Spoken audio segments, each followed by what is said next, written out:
Thank you all. Thanks for coming. Thanks for letting me come back, General. Proud to be here.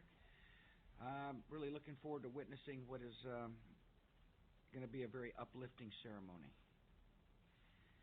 In a few moments, these men will swear the oath to become citizens of the United States of America. As part of the ceremony, they will promise to support and defend the Constitution and laws of the United States of America against all enemies, foreign and domestic. This isn't going to be the first time these men have made such a promise. They took a similar oath when they became soldiers of the United States Army. And their presence here bears witness that they kept their word so that others might be free. I appreciate General Farmer, and I want to thank all the folks who work here. I'm incredibly impressed by the health care and the decency and the compassion of the people who work here at Walter Reed. You bring great credit to our country. I can't tell you the number of times when I travel around America that I brag about Walter Reed and the health care you deliver. I appreciate Dr. Emilio Gonzalez, who will be administering the oath of office. He's the director of the U.S. Citizenship and Immigration Services.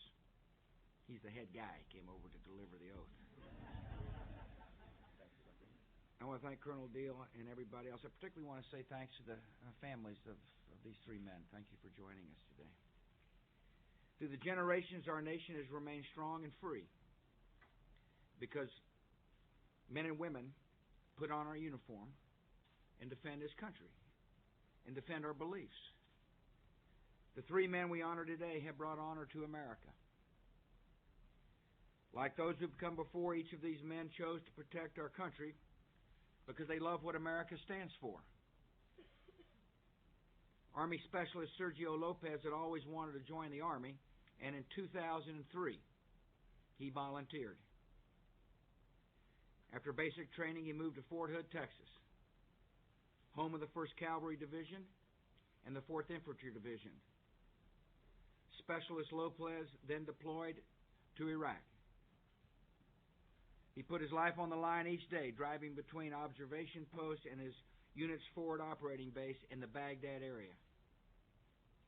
In January, he was injured by an improvised explosive device.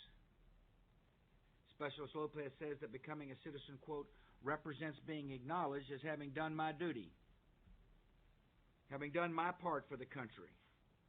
Like the oath says, defending the United States.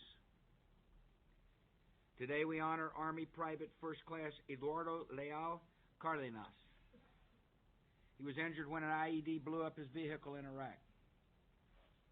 Private Leal Cardenas is a man of few words, and he's a man of action. When some questioned whether he would ever walk again, he laughed. And he began his rehab while still in his bed. When Private Leal Cardenas is asked what citizenship in America means to him, he just said one word: freedom. And finally, we honor Army Specialist Lito Santos de Lone. He was injured while serving as part of the protection detail in Iraq. I first met Specialist Santos de Lone at this year's National Hispanic Prayer Breakfast. I was working the rope line. He grabbed my hand and he said, "I'm not a citizen of the United States and I want to be one." Now here's a man who knows how to take it directly to the top.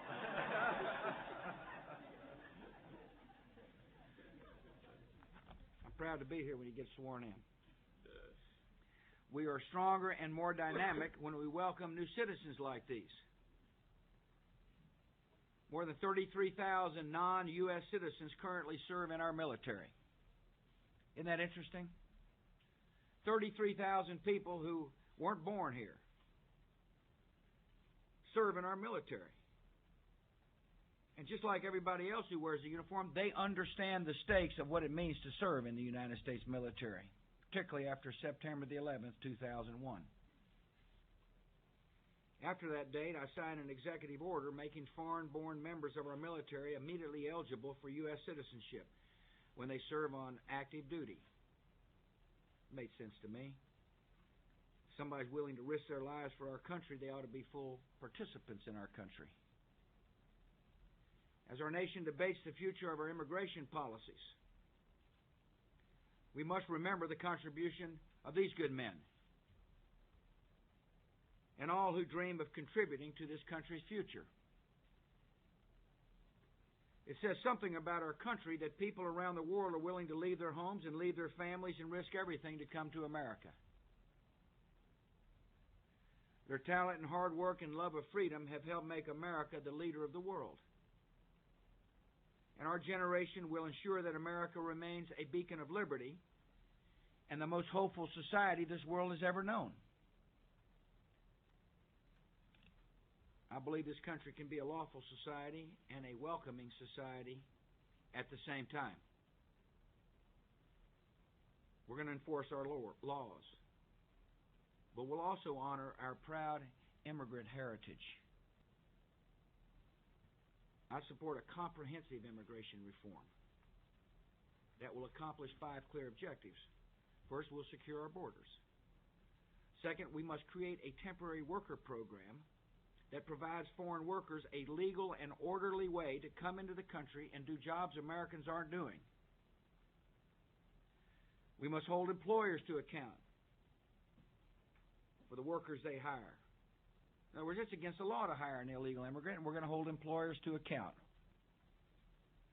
We must resolve the status of millions of illegal immigrants who are here already. We shouldn't be granting people automatic citizenship, nor is it possible to kick people out of the country. There's got to be a rational way, and I've proposed a way forward. And finally, we've got to honor the great American tradition of the melting pot by helping newcomers assimilate into our society. Congress is now considering legislation on immigration reform. That legislation must be comprehensive. All elements of the problem must be addressed together, or none of them will be solved at all. This is a joyful day for these men. It's a joyful day for me to be here with them. And it's a proud day for our nation. We gained 3 new citizens today. Men who knew the cost of freedom and are willing to pay that cost so others can live free.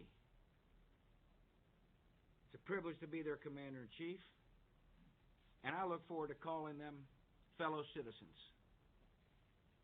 I want to congratulate you for your achievement. I want to thank you for your service. I ask for God's blessings on you and your family, and for God's blessings on the United States of America.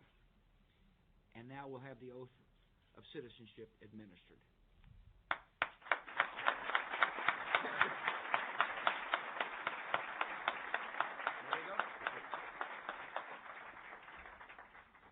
Mr. President, thank you for your inspirational words and your leadership.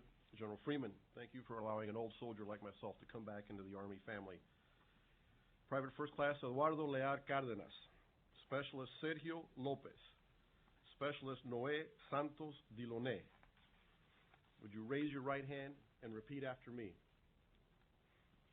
I hereby declare on oath that I absolutely and entirely renounce and abjure all allegiance and fidelity to any foreign prince or potentate, state or sovereignty, of whom or which I have heretofore been a subject or citizen, that I will support and defend the Constitution and laws of the United States of America against all enemies, foreign and domestic, that I will bear true faith and allegiance to the same, that I will bear arms on behalf of the United States when required by the law, that I will perform non-combat service in the armed forces of the United States when required by the law, that I will perform work of national importance under civilian direction when required by the law, and that I take this obligation freely without any mental reservation or purpose of evasion. So help me God. Congratulations.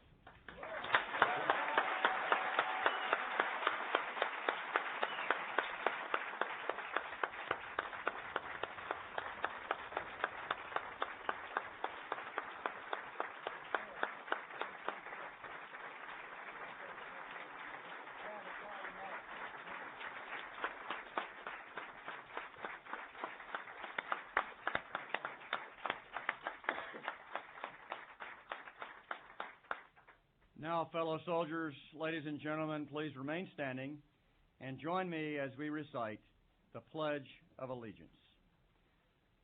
I pledge allegiance to the flag of the United States of America and to the republic for which it stands, one nation, under God, indivisible, with freedom and justice for all. Ladies and gentlemen, thank you all for being here. This concludes the ceremony. Thank you for all that you do every day.